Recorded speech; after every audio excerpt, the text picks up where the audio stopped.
Well, coming up, don't forget, we are giving away tickets to see the Isley Brothers. Is that your jam, Dee? That's the football. Is that your jam? Funky football. Okay, but you have to wait until I say call. And what are your excuses for not starting your own business? Maybe you can with the right information. And we have someone for you coming up. It's author, motivational speaker, entrepreneur, Dr. Michael McCain. He's coming up after the break. Welcome to the jungle.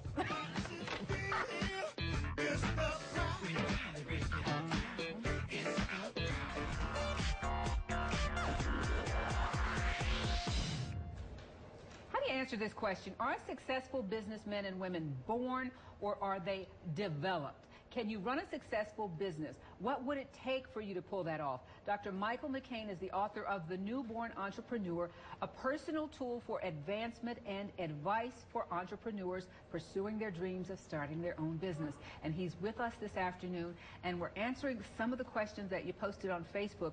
Good afternoon. Thank you so much for being with us. Thank you for having me. And that's a question, Dr. McCain. Are entrepreneurs born, or are they developed? I believe a bit of both. You know, there are people that come with that innate sensibility that they are born to do something great, and that is the thing that drives them to get things accomplished in life.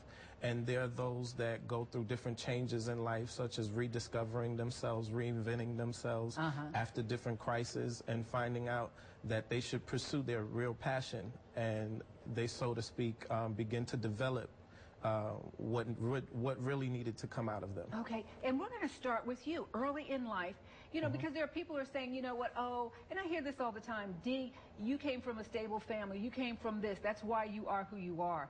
And I would say, you know, it doesn't matter. You know, at a certain point, you do what you have to do. Do you believe that? Because you say that you started life rocky in foster care. Yes, I grew up 10 years in foster care. I had a wonderful but strict mom. Which is good, Michael. That's good. She stayed on top of it. Yes, she did. Yes, she did. And I'm glad to be able to say that I did not turn out to be a statistic as most children who grew up in foster care. I was never really a bad kid at all. I just struggled with depression from missing my family and things of that nature. But I overcame those things, and one of those outlets for me was writing. So you grew up in New York, in the Bronx. Yes. Where they are not playing. I mean, that is hardcore. Yes, it's a hard place to grow up. Right. So do you think going into foster care kept you from going in a certain direction? Yes, it did. I didn't turn out like some of my family. I didn't turn out like some of my peers. I grew up with individuals that are dead. You know, children that I remember as a kid in our toddler years that are no longer here. Likewise, I did not turn out on drugs like some of my brothers and other family members and things of that nature. So in some sense, I say foster care saved me. So are you saying, too, that in some sense that the outcome is a result of choices? Right. It's not always a result of things you cannot control, like who my mother is or where I'm growing up, but the choices you make once you're in that situation. Exactly. What choices did you make? I made the choice not to make certain decisions and pitfalls going down the same road as some individuals. Okay, I'm going to back you up. What decisions? What did you say? I'm not going to do... I'm not going to end up on drugs. Okay. I'm not going to end up wandering the streets selling my body as some of the things that I did see as a child. Oh, gosh. Oh, gosh. Wow. Was that a hard decision? Because there's a pull. One of the reasons some people end up that way is because the connection to their family is stronger than that desire not to do wrong. Right. I wouldn't say that it was so much a hard decision. It was what I felt was the best decision. I knew that the things that I saw in my environment was just not right. And I made the conscious choice that I did not want to turn out that way. Okay. I'm loving this conversation. And I'm hearing some of the people that I talk to regularly, that I try to encourage. What would you say to them? Because that pull, and in particular in the African-American community, but perhaps in other communities too, it's too hard to walk away from my cousin them and my aunt them, and because they're doing all that stuff, and some people, it's hard for them to walk away. Right. You have to begin with yourself. What do you want for yourself? What do you want out of life? and several individuals around you, your family members, friends, neighbors, may be perfect examples of what you should not be. Oh. And those were the things that I looked at in my life. I took everyone's example, whether good or bad, and I made the conscious decision to use their life as a testimony for me to do better. There's always the temptation. Temptation is there every day, but you have to make the conscious choice to choose better for yourself. Wow. Okay. All right. I'm loving this. Okay, so you make that conscious choice. And then the other part, too, is it is not easy. Right. I think people want to say, okay, I'm going to do well, and they want it to be easy. It's not. What you did was not easy. No, it's not. So how did you deal with the hardness of it, the loneliness of it? Because if you separate, there is a time until you make new friends and acquaintances, you're going to be by yourself. Right. My best friend was a pen and a notebook. Oh. Which is what I would do. I would sit and write for hours, sometimes for days. I wasn't a normal kid. I wouldn't go outside to play much. You know, a book and a pen was my best friend. Wow.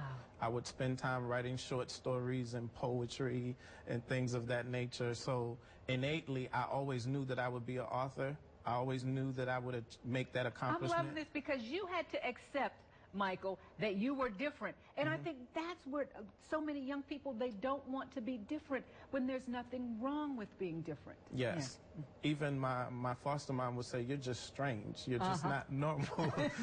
You're not like other kids. Well, I've raised some strange ones, so I understand. And strange isn't bad. Love you, son. Okay, all right. Yes, strange is good. And I said, it may seem that it's hard now and it's difficult, but we have to deal with situations in life, and you could have dealt with it any way. You chose to deal with it with the pen and paper. Some choose to deal with it with drink, alcohol, sex, drugs. Right. We're going to deal with it some kind of way. Right. Usually those suppressed feelings and emotions, they do come out in some ways sometimes that are inappropriate.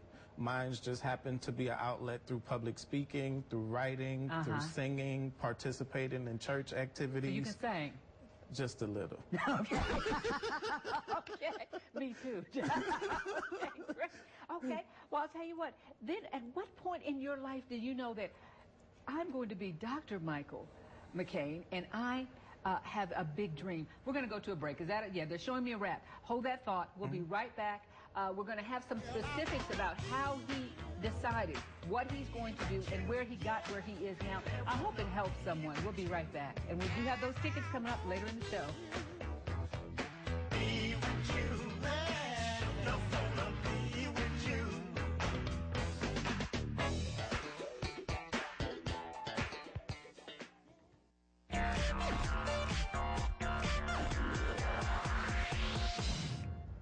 We're talking with minister, author, entrepreneur, Dr. Michael McCain, and we have just a couple of minutes, and I wanted to make sure that you gave them your wisdom about entrepreneurship. Where do you start? Starting with entrepreneurship, the best thing I would suggest for anyone is to start with a plan, develop a vision plan, dare to dream. Just whatever your vision is, your goals are, begin to write them out.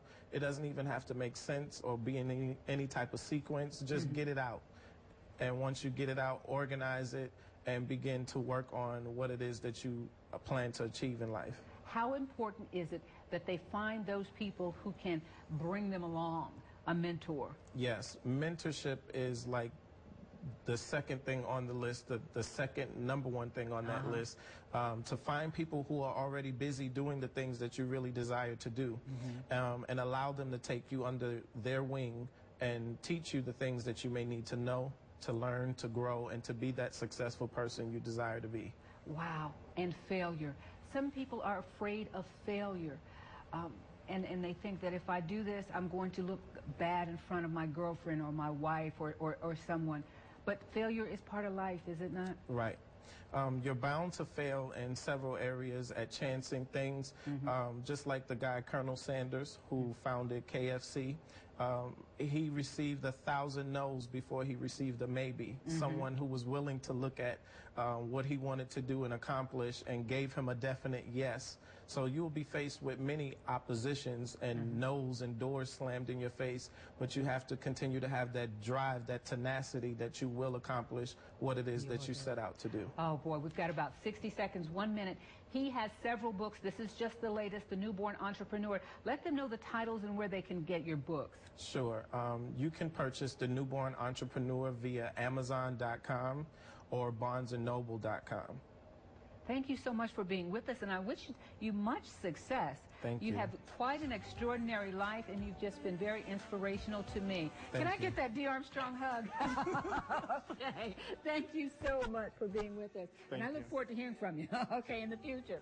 And we'll be right back after this. We have more coming up. We do have those Isley Brothers tickets coming up, so what we want you to do, let's see, is it time for him to say, don't go away? It's time to call right now. It is time. The hottest tickets in town to see the Isley Brothers. Call now. We're playing with the 8th and the 9th callers. If the 8th caller doesn't answer all of the questions, because the show is tonight, the 9th caller gets your tickets. Okay, 706-569-9390. Call right now.